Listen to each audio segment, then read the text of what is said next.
प्रभूच्या नावाला धन्यवाद असो. प्रियजनांनो, आज थोडी गडबड असल्याकारणानं तरी पण एक व्हिडिओ तयार करत आहे देवाच्या गौरवासाठी. वेस्टर्न इंडिया युनियन ऑफिसमध्ये मी आहे. या बाजूला जर बघितलं तरी वेस्टर्न इंडिया युनियन ऑफिस आहे, बॅक साईड आहे. परमेश्वरानं आपल्याला आज रात्रभर सांभाळून आज सुंदरसा दिवस दाखवलेला आहे. ही देवाची कृपा आहे आणि देवाच्या कृपेनंच आपण सर्वजण देवाच्या सानिध्यामध्ये राहू शकतो. देवाच्या कृपेनंच आपलं तारण आहे. देवाच्या कृपेनंच आम्हाला सार्वकालिक जीवन प्राप्त होतं. म्हणून प्रियजनांनो, या सार्वकालिकतेचा जो स्रोत प्रभू येशू ख्रिस्त, त्याच्यावर आपला विश्वास वाढवूया.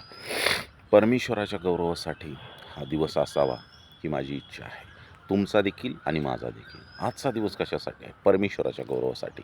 आणि ते गौरव आज दिवसभर आम्ही करावा. परमेश्वराला मान महिमा गौरव द्यावा. आणि जो आम्हाला त्यानं दिवस दिलेला आहे तो त्याला परत आपण करू शकत नाही, परंतु निदान प्रयत्न करू शकतो की त्यानं जो आम्हाला दिवस दिलेला आहे त्या दिवसात आम्ही त्याचं गौरव करावं, त्याला उंचवावं आणि त्याच्यावर सदैव प्रीती करावी. जे झाड पाण्याच्या प्रवाहाजवळ लावलेले असते ते कधीही सुकत नाही, कोमजत नाही, तर ते सदैव आपले हंगामी फळ देतं. त्याप्रमाणे जर आज आम्ही या जीवनाचा स्रोत असलेली नदी किंवा पाणी किंवा जीवनी पाणी प्रभू येशू ख्रिस्त त्याच्या संगती राहू आणि इथून पुढं देखील राहू, तर आमच्यातून चांगली फळं निघण्यासाठी कोणतीच बाधा येणार नाही. प्रभू आम्हाला ते चांगले फळं देण्यासाठी मार्गदर्शन करेल.